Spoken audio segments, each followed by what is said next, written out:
Voilà, de retour donc sur ce plateau, c'est passé les 37 minutes et nous avons l'honneur de recevoir monsieur Patrick Christian Debord. Oui, monsieur Patrick Christian Debord qui s'intéresse évidemment à l'actualité via sa chronique Regard sur l'actu.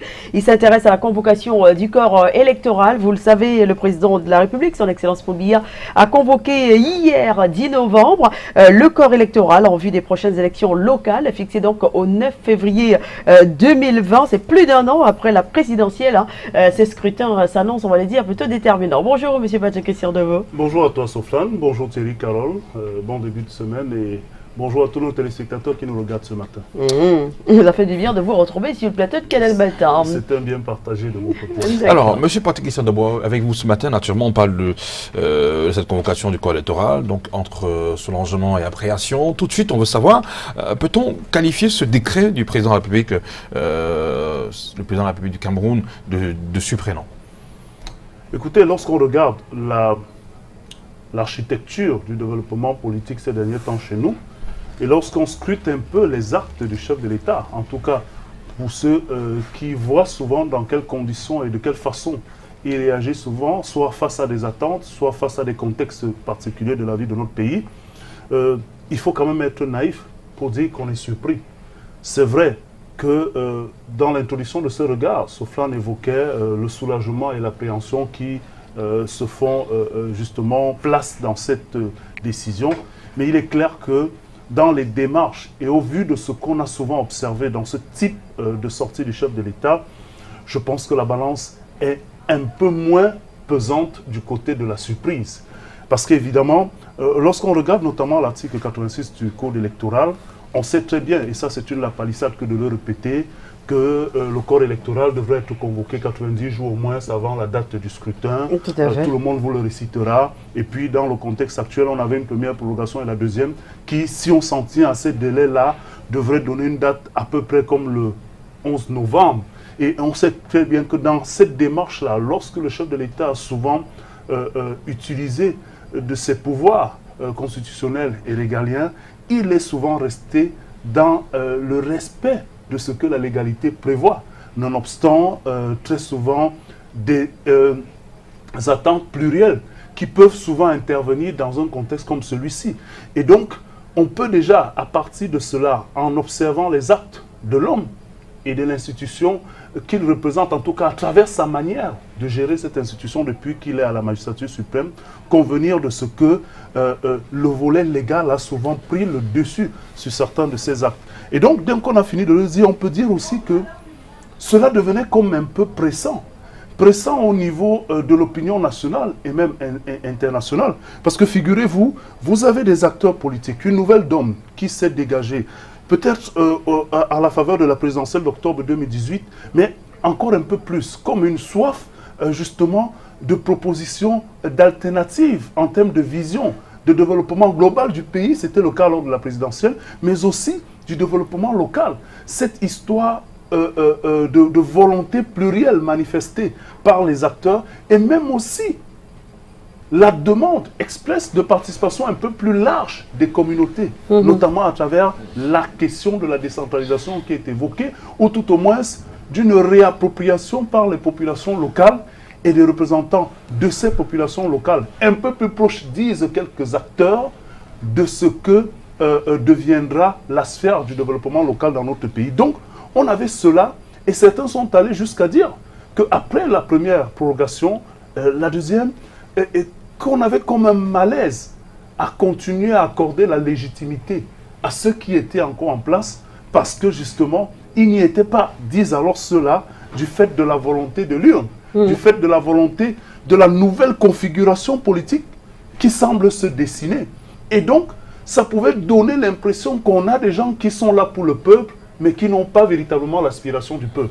En tout cas, c'est ce qui se dégageait de ces combats. Et lorsque vous observez les récentes sorties, d'ailleurs, la semaine dernière, vous et moi, nous parlions un peu de ces déploiements comme étant un air véritable de campagne. Avant la campagne, c'était quand même des signes précurseurs de ce que des gens ont hâte d'aller à la bataille électorale pour que les choses soient dites, que la messe soit dite, et qu'on ait finalement une idée précise de ceux qui peuvent parler avec toute légitimité, nonobstant l'aspect légal, au nom de ces populations. Et donc, dans cette dynamique-là, il y avait comme une pression pour que les choses rentrent dans l'ordre, parce qu'on dit souvent aussi que le mandat de ceux qui parlent au nom du peuple varie en fonction des besoins de la période ou du moment auquel le peuple a décidé de leur accorder justement ces faveurs. Et peut-être que, ayant passé 7 ans, dans une dynamique comme celle-là, les aspirations du peuple n'étaient peut-être plus les mêmes par rapport à ceux qui ont légalement aujourd'hui le droit de parler à leur nom. On a donc, dans cette dynamique, une configuration qui voudrait que certains veulent aller aux élections, d'autres se posent la question si le moment est bien choisi au regard du contexte, mais aussi, on ne va pas que prendre l'acte du président et la volonté populaire, on va prendre aussi des signaux donnés quand même par Elections Cameroun, l'organisme en charge des élections dans notre pays.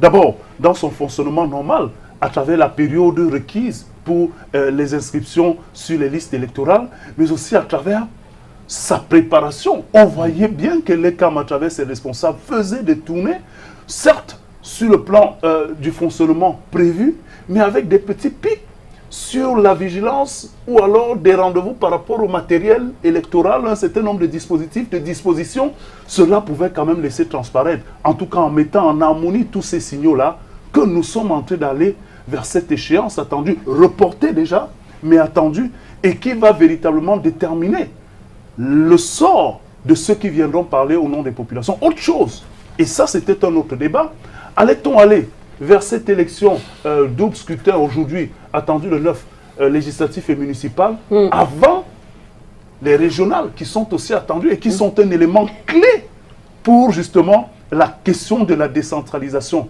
Allait-on le faire? Certains avaient crié qu'on pouvait se retrouver dans un environnement comme celui de l'élection de nos sénateurs, où des gens avaient dit que le corps électoral spécifique, constitué en grande partie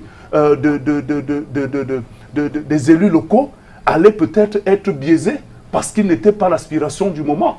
On avait toutes ces questions et aujourd'hui on peut dire que ces questions ont des réponses, même si on reste dans la dynamique de justement l'appréhension qui peut se dessiner. Tout à fait. Alors le rendez-vous est officiel, ce sera le 9 février 2020. Le scrutin sera ouvert à 8h et clos à 18h. Est-ce qu'on peut, M. Patrick Christian Dobor, relever déjà des zones d'inquiétude avant ce rendez-vous?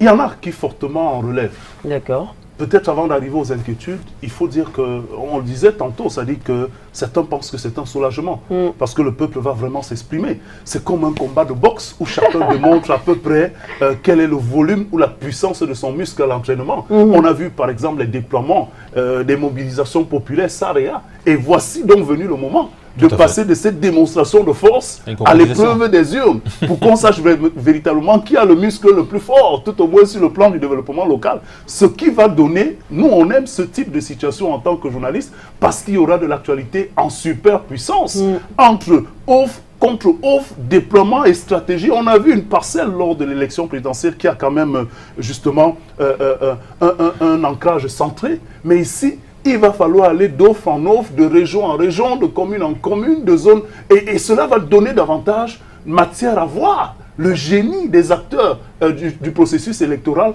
dans ce qu'on vivra pendant la campagne et peut-être pendant le scrutin. Et qui sait, pendant justement les joutes électorales, les contentieux pré- et post-électorales. Donc ce sera bien. On va voir justement la capacité des acteurs qui ont clamé leur superpuissance, et ce dans tous les domaines, à se retrouver sur ce champ. Mais il n'y a pas que ça, ce soulagement. Il y a aussi des appréhensions, des formations politiques qui s'indignent, s'inquiètent, d'autres acteurs qui, en associant par exemple la condition des régions du Nord-Ouest et du Sud-Ouest, se disent, est-ce qu'on aura totalement les arguments pour que de façon pacifique, le scrutin puisse se dérouler sur l'ensemble justement de ces deux régions. Alors, ça c'est des questions qui relèvent, c'est vrai, du secret de la sécurité, ou alors des informations de sécurité, mais aussi de ce qu'on peut voir au quotidien.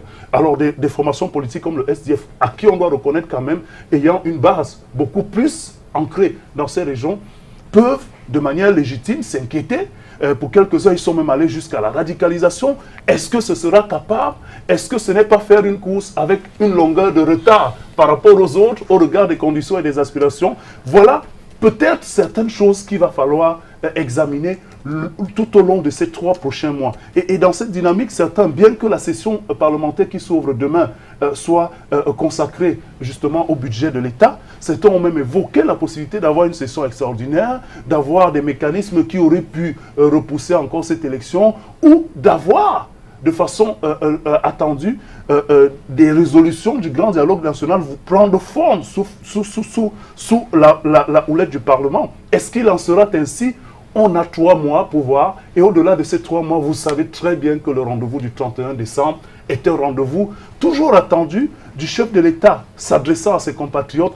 Aura-t-on un certain nombre d'actions, d'actes posés pendant ces 3 mois qui vont définitivement, ou tout au moins à leur plus belle expression, ramener la paix et la sécurité dans ces parties du pays pour que le scrutin attendu en février se déroule au moins de façon acceptable dans ces 2 régions? Voilà peut-être les éléments qui constituent les appréhensions au moment où ce décret du chef de l'État annonce le corps électoral pour le 9 février prochain. Voilà donc qui est dit pour cette magnifique session de regard sur l'actu. Et nous allons, pourquoi pas, accompagner M. Patrick Essert-Debout avec notre fameuse chanson du cœur, notre session chanson du cœur, parce que vous êtes très nombreux ce matin à chercher à savoir exactement ce dont il est question. Oui, c'est vrai que M. Patrick Essert-Debout, il adore la musique, hein, monsieur? Vous aimez bien la musique, et si on vous dit Felingue Hiroshima, ou encore Xavier Lagaffe, vous pensez à quoi? C'est de la classe petit pays. Voilà, justement. On ne saurait les deux. Felingue Hiroshima avec le regretté mémoire. Oui. Et Xavier Lagaffe qui continue, je pense, son bout de chemin en solo. C'est toujours un enfant de papa, ils aiment dire ça. Voilà. On était carrément dans l'écurie. On est carrément dans l'écurie des petits pays. Voilà. Pour cette autre édition de la chanson du cœur. Merci beaucoup, Patrick Essert-Debout. Passer une excellente journée et à mercredi pour un autre regard sur l'actu. Nous allons tout de suite retrouver Palestine Téné. Palestine de Samira Téné, ou Samira de Palestine Téné, comme vous voulez, pour la session Madeco. Ce matin, elle a une folle envie de nous apprendre à créer les pétales pour une table chic, une table afro-chic. Ça vous dit quelque chose, chouchou? Je vais regarder. Sincèrement? Non? Ben, regardez alors.